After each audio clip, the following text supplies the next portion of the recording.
बस ये पॉइंट समझ में आ जाए तो हम रामायण, महाभारत, गीता का महत्व भी समझ पाएंगे।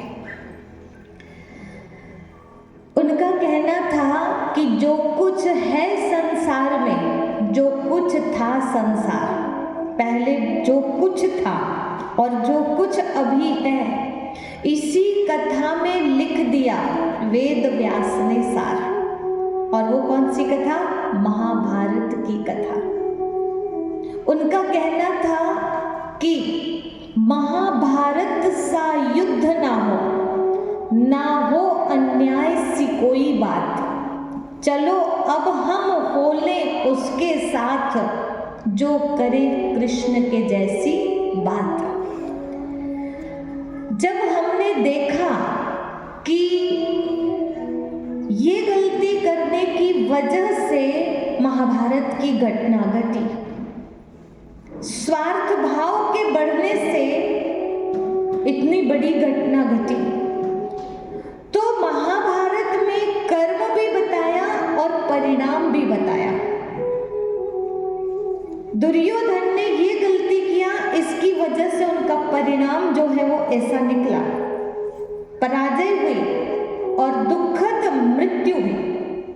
और पांडवों ने श्रेष्ठ कर्म ऐसे किया, सहन किया, त्याग किया, तपस्या किया, इस वजह से उनके जीवन में आगे चल करके विजय हासिल किया और सुकून वाली जिंदगी जी सके। तो हम सभी को बस उस कहानी से प्रेरणा लेनी है। हमको क्या होता है, कर्म अभी करते हैं और परिणाम आगे मिलता है, तो अभी हम उस कर्म पर उतना ध्यान नहीं देते। करो ना, इस कर्म को करने में मजा आ रहा है, आनंद आ रहा है, इसलिए करो, परंतु इसका परिणाम जो है वो, क्योंकि बीज आज लगा रहे हैं कर्म रूपी, तो परिणाम रूपी फल वो बाद में मिलेगा। लेकिन महाभारत जो है उसमें बहुत समय पहले किए कर्म, कई जन्म पहले किए कर्म, और फिर उसका परिणाम कई जन्मों के बाद मिलते हमने देखा, सुना, तो उससे हमको सीख मिलती है कि मुझे ऐसे नहीं करना है, क्योंकि कर्म जो है वो पीछा नहीं छोड़ता है। महाभारत है शांति का संदेश और श्रीमद् भगवद गीता है कर्म का उपदेश। कर्म करिए पर श्रेष्ठ कर्म करिए। महाभारत जो है कि आपस में भाई भाई संगठित होकर रहो, नहीं तो आपका घर नरक बन जाएगा।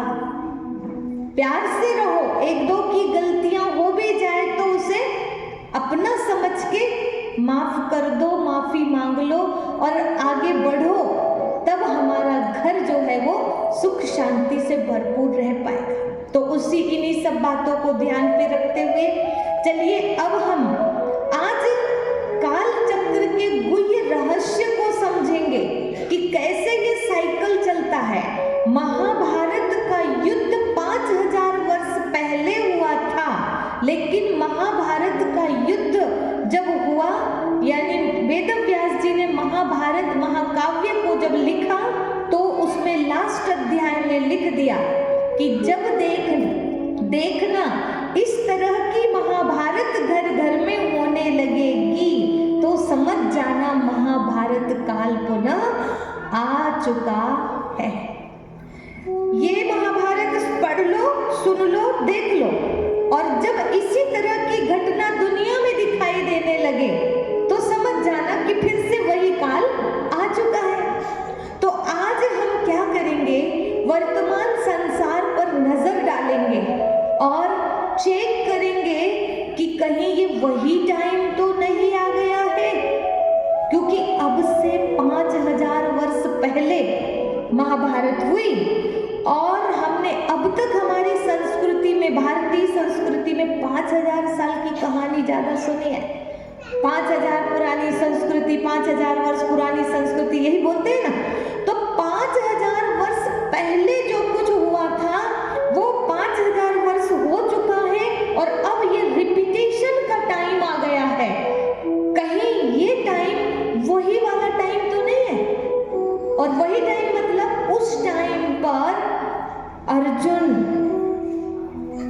ने गीता ज्ञान सुना था, क्योंकि उस समय गीता ज्ञान की परम आवश्यकता थी, क्योंकि उस समय तनाव, डिप्रेशन, चिंता का टाइम चल रहा था। वो कौन सा टाइम था जिस समय गीता ज्ञान की जरूरत पड़ी थी, और वो कौन सा टाइम था जिस समय द्रोण और भीष्म और विदुर और इनकी कोई नीति काम नहीं पड़ रही थी, भगवान की जरूरत पड़ी थी। तो आज हम इसी बात पर थोड़ी नजर डालते हैं। इसे हम श्रीमद् भगवद गीता के माध्यम से पहले समझते हैं। भगवान ने ये बात बताई है अर्जुन को कि अर्जुन मैं पहले भी आया था, अभी फिर आया हूं, और फिर से जब धर्म की हानि होगी तब आऊंगा। ठीक है, तो कैसे कहा, कहां पर कहा, चलिए इसे समझते हैं। अच्छा, यदि आपको ये बात समझ में आ जाए कि ये वाला टाइम वही 5000 वर्ष वाला है, क्योंकि अभी हम क्या करेंगे, उस समय जो लक्षण दिखाई देते थे इस धरती पर, वही लक्षण आज देखेंगे, चेक करेंगे। और यदि वो लक्षण हमें यहाँ पर दिखाई दे तो क्या करेंगे आप, क्या करेंगे? मान लेंगे कि ये वही टाइम है, और मान लेना माना क्या, उस टाइम पर गीता ज्ञान देने के लिए वो आ चुके थे, पर उन्हें बहुत कम लोग पहचान रहे थे, बहुत कम। इस टाइम भी ढूंढना पड़ेगा, इस टाइम भी समझना पड़ेगा कि जब महाभारत की घटना घट गई है इतनी बड़ी, तो कहीं बैठा होगा, कहीं तो गीता ज्ञान दे रहा होगा, मुझे ढूंढना पड़ेगा, उसे समझना पड़ेगा। ठीक है ना? तो बस चेक एंड चेंज, दो काम करने हैं हमें आज। ये समय को मिलान करना है 5000 वर्ष पहले से, और फिर अगर ये वही टाइम नजर आता है तो मुझे चेंज भी करना है। पार्टी चेंज करनी पड़े तो भी करना है, लेकिन भीष्म जैसे अड़े नहीं रहना है। भीष्म ने गलती किया था, जानते बूझते सब समझ रहे थे वो कि ये साधारण नहीं है, ये वही है, आ चुका है, लेकिन इसके बाद भी वो यही गलती कर रहे थे, अपनी प्रतिज्ञा में अडिग थे। और लास्ट में कहा कि मैं अपनी प्रतिज्ञा का दास बना रहा, और इसीलिए भगवान ने अर्जुन को पैदा किया मुझे मारने के लिए। और जब जब हमको शिक्षा दिया भीष्म ने कि जब जब कोई मेरी तरह अपनी प्रतिज्ञा का दास बना रहेगा, तब तब उसको मारने के लिए कोई ना कोई अर्जुन पैदा जरूर होगा। कौन सी प्रतिज्ञा? कौन सी? कि इस सिंहासन पर जो बैठेगा हस्तिनापुर के, मैं उसकी रक्षा अंत तक करूंगा। परंतु उस सिंहासन पर अंधा आके बैठ गया और नालायक दुर्योधन बैठ गया, उस समय भी वो उनकी रक्षा कर रहे थे। क्या ये प्रतिज्ञा कर तो लिया था पहले, लेकिन क्या इस प्रतिज्ञा में अडिग रहना था? ये प्रतिज्ञा तोड़ने लायक थी कि अडिग रहने लायक थी? तोड़ने लायक थी। कृष्णा से सीखिए, उन्होंने कहा था कि मैं युद्ध नहीं करूंगा, मैं जिस तरफ रहूंगा मैं युद्ध नहीं करूंगा, बोला था ना, निशस्त्र रहूंगा। लेकिन जब समय आया तो शस्त्र उठाया था ना। समय और परिस्थिति को देख करके हमें अपने वचन को भी तोड़ना पड़ता है, अपनी प्रतिज्ञा का दास नहीं बनना चाहिए। तो भीष्म ने यही गलती किया, बाकी कोई ऐसी विशेष गलती तो भीष्म ने नहीं किया था। वो कौरव दल में इसीलिए कहलाए कि जिस पक्ष में जुड़ने से, जिस पक्ष में खड़े रहने से हमें मान सम्मान मिलता है, वाहवाही होती है, वहां खड़े हो जाना आसान है। लेकिन कृष्ण जैसा साहस चाहिए अच्छे लोगों के शिविर में बैठने के लिए, खड़े रहने के लिए, साहस की बात होती है। तो भीष्म और द्रोण ने यही गलती की आज का सत्र। तो चले श्रीमद् भगवद गीता से शुरू करते हैं हम। आज आ जाइए चौथे अध्याय में। चौथे अध्याय का प्रथम श्लोक। इमं विवस्वते योगं प्रोक्तवान हवं व्ययं विवस्वान मनवे प्राह मनुरिक्ष्वा कवे ब्रवीत। हे अर्जुन, मैंने यह ज्ञान, जब तीसरे अध्याय में भगवान ज्ञान देते अर्जुन को, तो अर्जुन ही वहां पर प्रश्न खड़ा कर देते हैं कि आप मुझे जो ज्ञान दे रहे हो फर्स्ट बार मुझे ही दे रहे हो क्या? तो कहा कि नहीं अर्जुन, मैंने ये ज्ञान इमं विवस्वते योगः प्रोक्तवान हवं व्ययम्, मैंने इस ज्ञान को सबसे पहले किसको दिया था? सूर्य को दिया था, और सूर्य ने अपने पुत्र मनु को दिया, और मनु ने अपने पुत्र इक्ष्वाकु को दिया, और इक्ष्वाकु के बाद क्या हुआ? दूसरा श्लोक। एवं परंपरा प्राप्तम इमं राजर्षयो विदुः सकाले नेह महता योगः नष्टः परन्तप।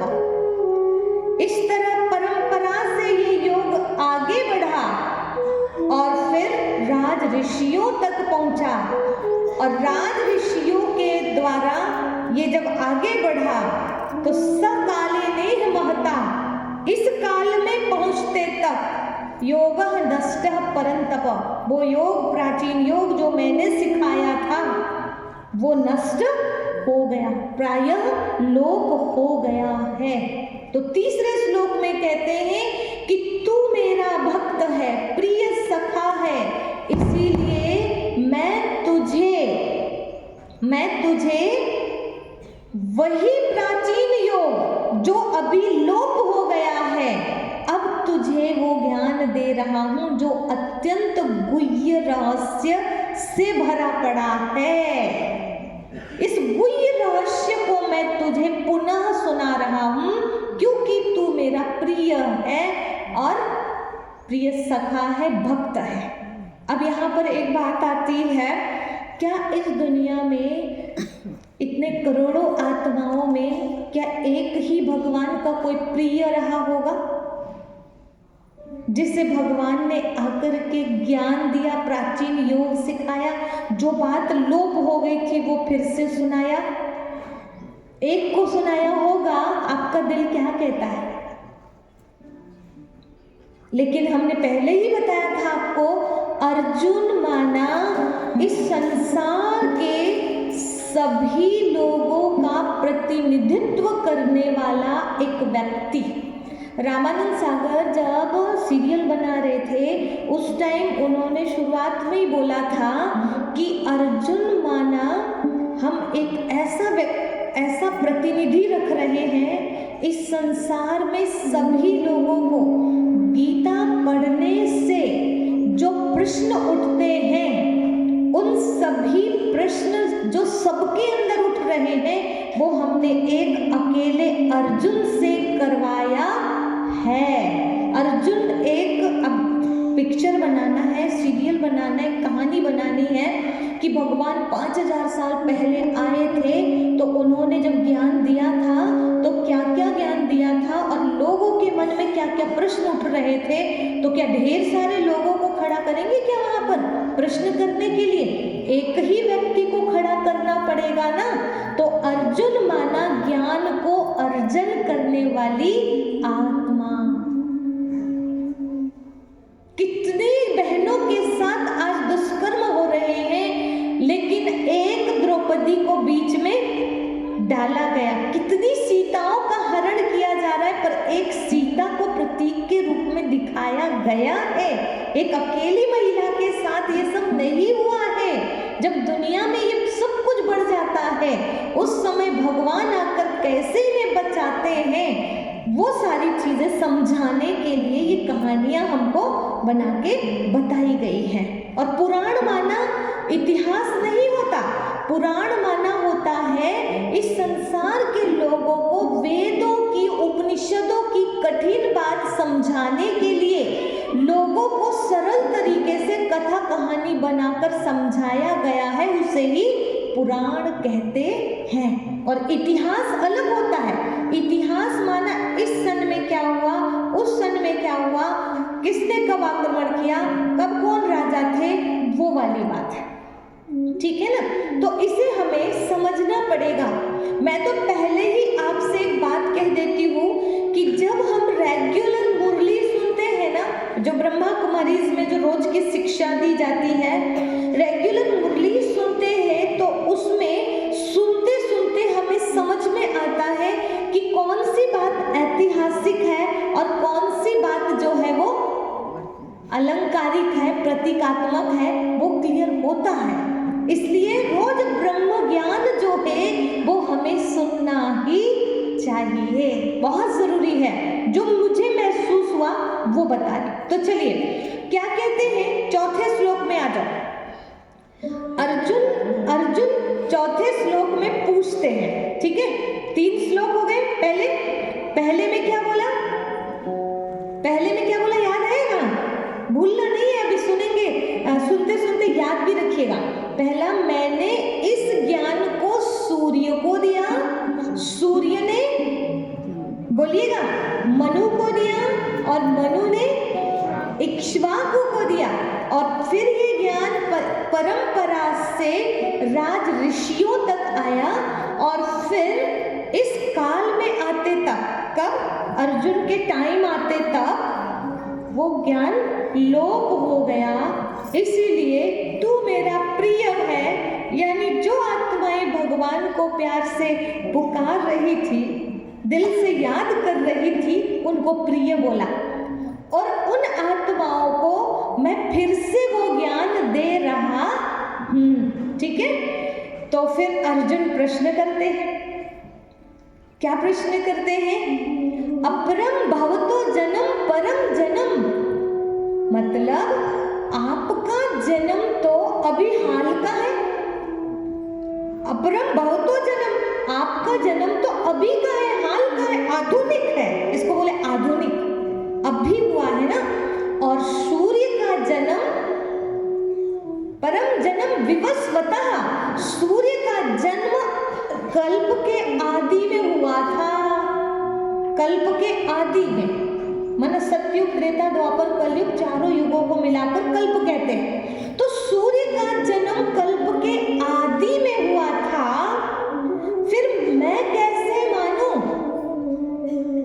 कि आपने यही वाला ज्ञान सूर्य को दिया था जो कल्प के आदि में हुए थे? आप तो फिलहाल अभी मुझे दे रहे हो, फिर मैं कैसे मानूं कि आदि में दिए थे आपने?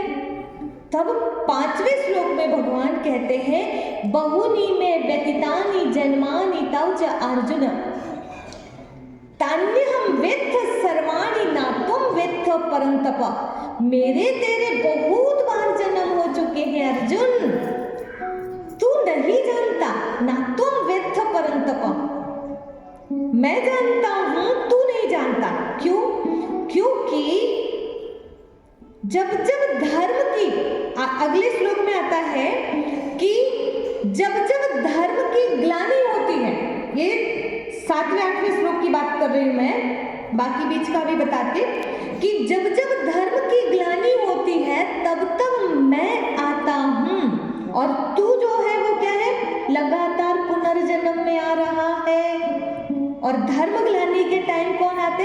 मैं आता हूं। माना मैं भी कई बार आया हूं, कई बार धर्म ग्लानि हो चुकी है, लेकिन तुझे इसलिए याद नहीं है क्योंकि तू पुनर्जन्म में निरंतर आ रहा है, और मैं एक बार आता हूं, धर्म ग्लानि के टाइम आता हूं। तो किस वजह से धर्म ग्लानि हुई, कैसे हुई, तुम्हारा पतन कैसे हुआ, ये मैं जानता हूं। तुम्हारे कितने जन्म हुए ये मैं जानता हूं, तुम नहीं जानते हो। तो कहते किस लिए आते हो? तो बोले परित्राणाय साधूनां विनाशाय च दुष्कृतां धर्म स्थापनार्थाय संभवामि युगे युगे। क्या कह रहे हैं? साधुओं का परित्राण करने के लिए और दुष्टों का नाश करने के लिए। तो ये वाली पॉइंट को सुनकर आप ऐसे मत समझ लीजिएगा कि जितने गेरुए कपड़े वाले हैं, भगवा वस्त्र वाले हैं, वाइट ड्रेस वाले हैं, बस मैं इनका कल्याण करने आता हूँ।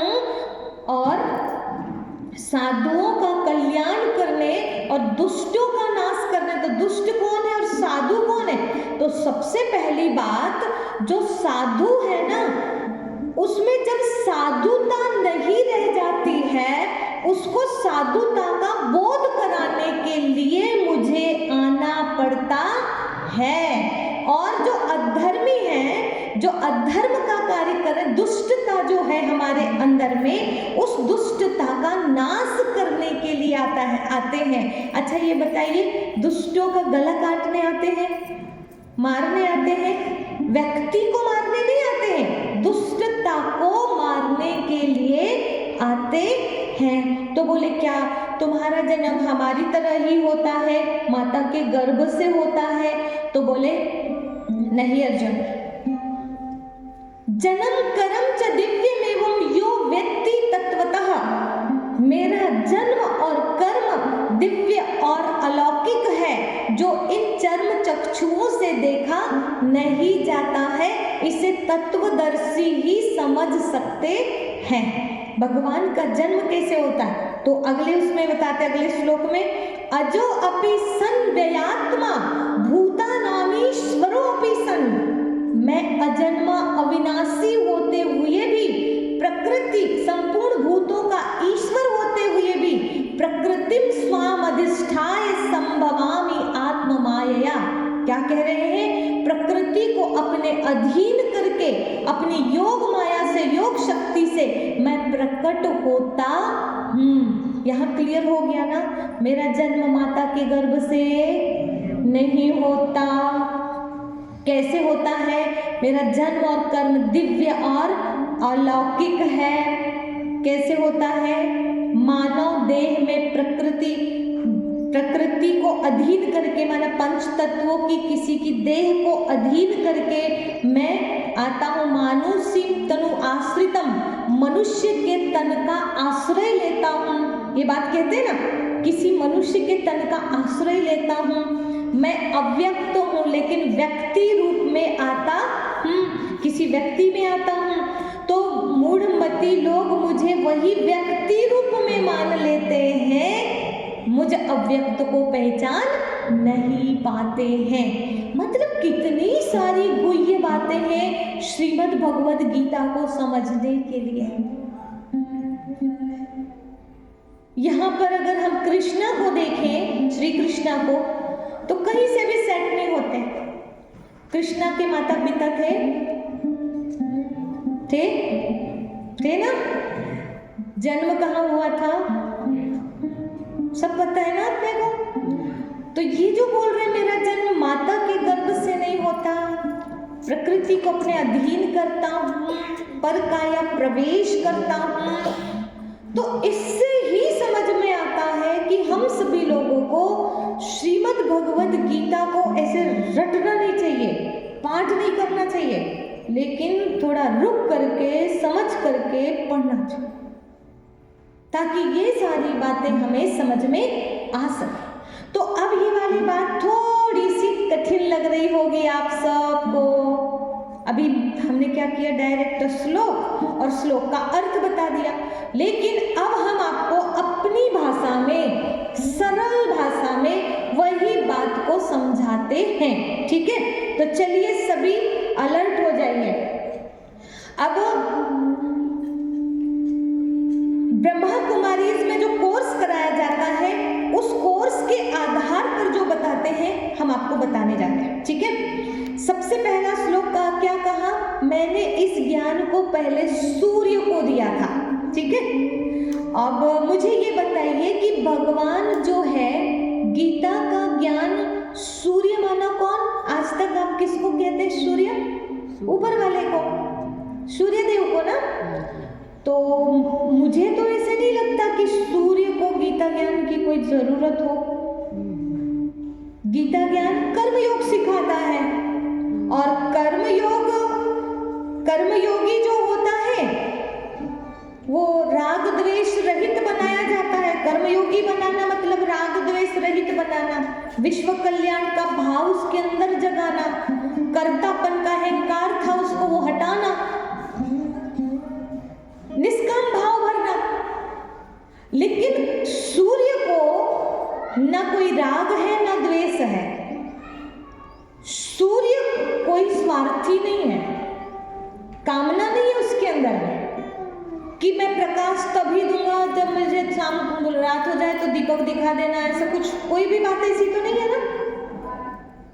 कोई कामना नहीं है हमसे, कोई राग द्वेष नहीं है कि इसको ज्यादा उजाला दूंगा तुमको कम दूंगा, ऐसा तो कुछ भी नहीं है ना। तो फिर उसको कर्मयोग सिखाने की मुझे लगता है जरूरत नहीं है। तो फिर सूर्य कौन है, किसको गीता का ज्ञान दिया गया?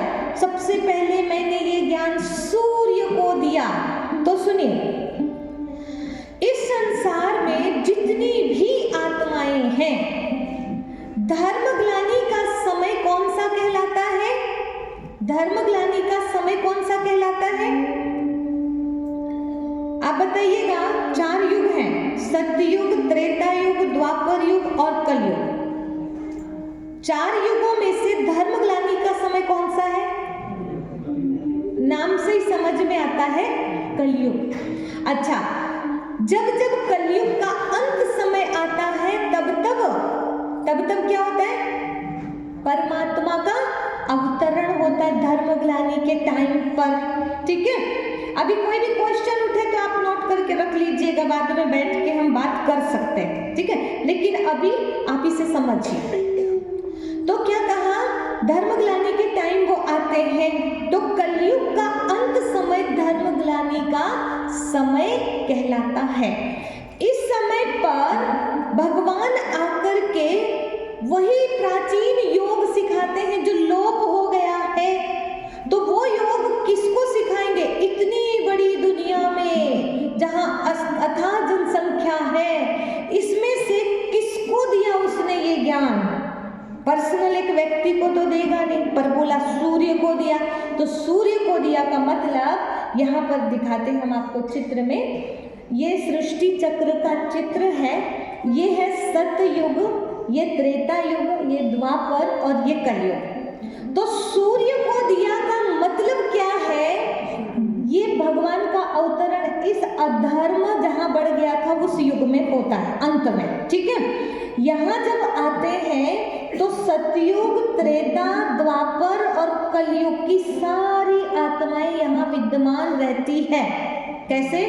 आप बताइए। सतयुग में जनसंख्या चारों युगों में से सबसे कम थी कि ज्यादा थी? कम। त्रेता में उससे ज्यादा, द्वापर में उससे ज्यादा, कलयुग में सबसे ज्यादा।